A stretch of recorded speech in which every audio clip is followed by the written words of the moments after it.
Hello, everyone. My name is Stephen Tartick. I am the Director of Online Marketing at Davenport Theatrical.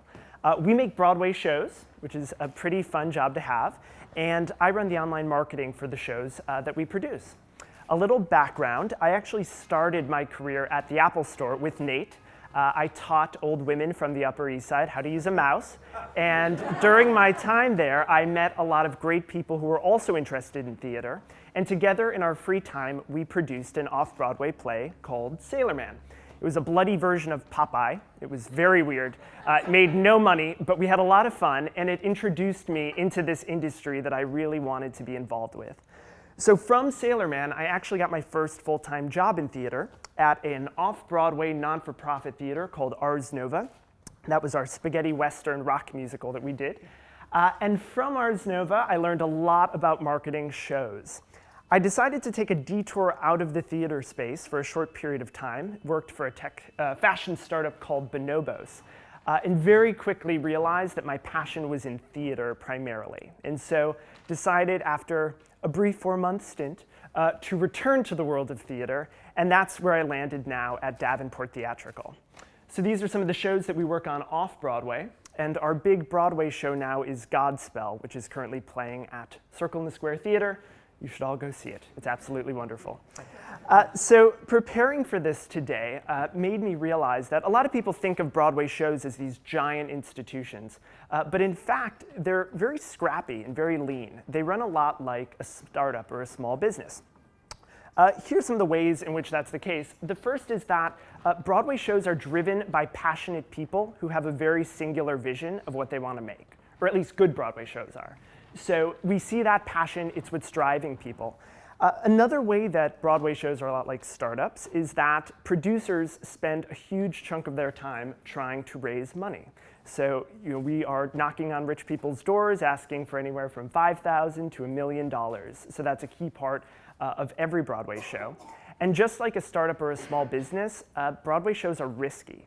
Only 1 out of every 3 shows makes back their investment. So we're playing on risky territory here. So what I do is try to figure out ways to sell tickets to these shows and how to market these shows. And I think that some of the ways, even though we're in a very traditional, old school medium, I do think that some of the things that we've learned on Broadway can apply to your small business or your freelance gig or your startup. So the first thing to talk about, a website is obviously a key tool in selling your product or your services. But what we've really learned is that it's not our most important tool, and that is person-to-person interaction. If you've walked through Times Square, you've probably been bombarded by people handing out flyers. That's because that is where we're going to sell. We have the biggest chance of converting somebody to buy tickets to our show. So never forget those personal interactions. They sell a lot better than websites. Another key for us is email marketing. We are always trying to build lists. It's the easiest way for us to keep an ongoing dialogue with the people who like our shows. So from day one, having an email sign-up plan is going to be a big help for you. We also know that if we have a high-priced ticket, somebody is going to buy it. Somebody always wants the best seat in the house. So having that luxury VIP offering for the person who's just going to ask for the best thing you have has been a key to boosting Broadway sales. Also having a niche. If you have kids, Mary Poppins is probably going to be one of the first Broadway shows you think of to take them to.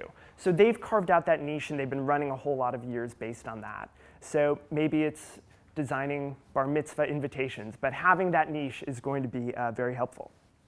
Press is another huge thing for Broadway shows. An article about our show is 10 times more valuable than an ad about our show. So paying a press agent, if you can, is going to be a huge opportunity. Wicked has been sold out for 10 years, and yet they're still advertising in the middle of Times Square. That's because they want to be a part of the conversation, even though they're doing very well. So it's important to always try to remain a part of the conversation, no matter how well sold you are. And finally, everybody on your team should be working towards your marketing goals.